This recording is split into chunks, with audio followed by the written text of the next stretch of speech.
मोहतरम नाजरीन, अस्सलाम वालेकुम वरहमतुल्लाहि वबरकातुहू। रमज़ानुल मुबारक करीब है और लोग इस पर तकरीरें सुनना पसंद करते हैं और याद दहानी के लिए लोग भी उनके सामने मुख्तलिफ़ बातें रखते रहते हैं कि क्या इसके रूहानी फ़वाइद हैं, क्या इसके दीनी ज़िम्मेदारियां हैं और किस तरह से ये फ़र्ज़ है, उसके क्या रोज़ों का क्या मकसद है। मुख्तलिफ़ तकरीरें आपने सुनी होंगी। एक डॉक्टर होने की हैसियत से मैं आपके सामने कुछ इसके तिब्बी फ़वाइद पेश करना चाहता हूँ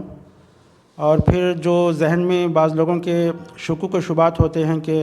ब्लड प्रेशर, शुगर और हार्ट डिसीज़ वगैरह अगर हो तो रोज़ा रखा जा सकता है या नहीं रखा जा सकता, इस सिलसिले में लोगों के जहनों में सवालात होते हैं। तो कुछ बातें मैं आपके सामने रखने की कोशिश कर रहा हूँ। सबसे पहले तो ये बता दूं कि एक मुसलमान रोज़ा इसलिए नहीं रखता कि उससे कुछ सेहत के फ़ायदे हासिल करें और कुछ मेडिकल बेनिफिट्स उसको हासिल हों, बल्कि वो असलन तो अल्लाह की रज़ा के लिए और तक़वा के हुसूल के लिए रोज़े रखता है। लेकिन बहरहाल इसके कुछ तिब्बी फ़वाइद भी हैं और कुछ मेडिकल बेनिफिट्स भी हैं, सेहत के भी कुछ फ़ायदे हैं, तो मैं आपके सामने रखने की कोशिश करूँगा। क्योंकि ज़ाहिर बात है कि आमतौर पर लोग ये देखते हैं कि जो असल फ़ायदा है वो तो होता है, लेकिन इसके क्या ज़िमनी फ़वाइद हैं, अगर ये डबल फ़ायदा हो तो लोगों की तवज्जो और दिलचस्पी बढ़ जाती है। तो मैं आपके सामने चंद बातें रखने की कोशिश करूँगा और फिर ये भी मैं बताना चाहूँगा कि मैं आम ज़बान में आम लोगों के समझ के लिए कुछ ऐसी बातें कह रहा हूँ कि बज़ाहिर आपको अनसाइंटिफिक लगेंगी और आप इसका रेफ़रेंस पूछेंगे। तो बहरहाल रेफ़रेंस तो ऐसा कोई ख़ास हम देने के पोजीशन में नहीं है, क्योंकि ऐसा कोई रोज़ों के क्या फ़वाइद हैं इस पर कोई बाज़ाब्ता तहक़ीक़ात उतनी ज़्यादा डॉक्यूमेंटेड नहीं हैं, लेकिन हम अपने तजुर्बे की रोशनी में और अपने मालूमात की हद तक आपके सामने बातें रख सकते हैं। जो रमज़ान के और रोज़ों के फ़ायदे हैं, अगर आप सुनेंगे तो आपका जी चाहेगा कि हम हर महीना कुछ सुन्नत के भी रोज़े रहें, क्योंकि इसके बहुत से फ़ायदे हैं। फ़ास्टिंग एक तरह से एक मेडिकल सपोर्ट है जो आदमी की बीमारियों पर कंट्रोल करने के लिए रखे जा सकते हैं। बाज़ डॉक्टर्स ऐसे भी हैं जो कैंसर के मरीज़ों को भी फ़ास्टिंग की फरमाइश करते हैं, कहते हैं कि फ़ास्टिंग के ज़रिए से कैंसर के सेल्स पर भी काबू पाया जा सकता है। तो बहरहाल चंद बातें मैं आपके सामने रखूं कि एक तो सबसे पहले मैं बता देना चाहता हूं कि जो रमज़ान के रोज़े हैं असल वो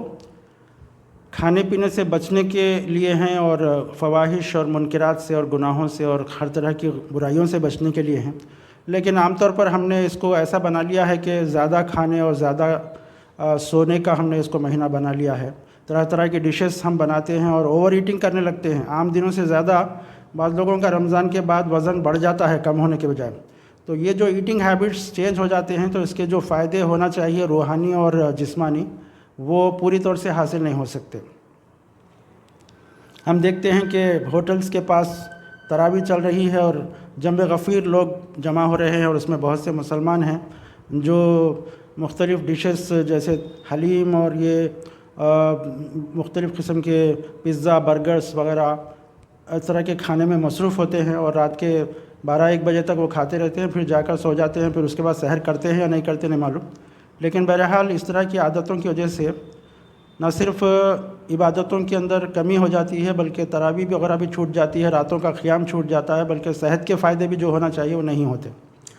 तो सबसे पहला बड़ा फ़ायदा जो तिब्बी फ़ायदा है वो ये है कि इंसान के पेट को या इंटेस्टाइन्स को, स्टमक को, डाइजेस्टिव सिस्टम को इससे राहत मिलती है। सुबह से आदमी 12-14 घंटे के लिए कुछ खाता पीता नहीं, तो जो डाइजेस्टिव सिस्टम है वो रेगुलेट हो जाता है और जो अगर कोई छोटे मोटे अल्सर्स हैं या कोई एसिडिटी की वजह से रेडनेस है, इन्फ्लेमेशन है, तो ये रिपेयर का मौका मिलता है डाइजेस्टिव सिस्टम को। और एक खाने पीने की आदत में एक रेगुलरिटी आने की वजह से सेहत के बहुत से मसाइल हल हो जाते हैं। उसी तरह कोलेस्ट्रॉल और शुगर के मरीज़ों के लिए भी ये एक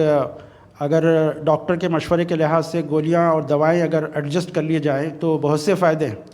यानी आमतौर पर जो हम एक्स्ट्रा फूड लेते हैं, ये जो शुगर एक्स्ट्रा हो जाती है बॉडी में, वो ग्लाइकोजन बनकर लीवर में स्टोर हो जाता है आम दिनों में। और जब आदमी फास्टिंग रहता है, खाना नहीं खाता, आम दिनों में भी अगर 6-8 घंटे अगर कोई आदमी खाना ना खाए اور غذا نہ لے تو اس کی جو ریزروڈ گلائکوجن لیور میں ہے وہ گلوکوز بن کر باڈی میں پھر سے ریلیز ہو جاتی ہے. تو اس طرح سے لیور کے جو پرابلمس ہے، جس طرح سے ٹرائیگلیسرائڈس اور گلائکوجن وغیرہ اوور لوڈ ہو جاتی ہے اور فیٹی لیور وغیرہ ہو جاتا ہے، اس کے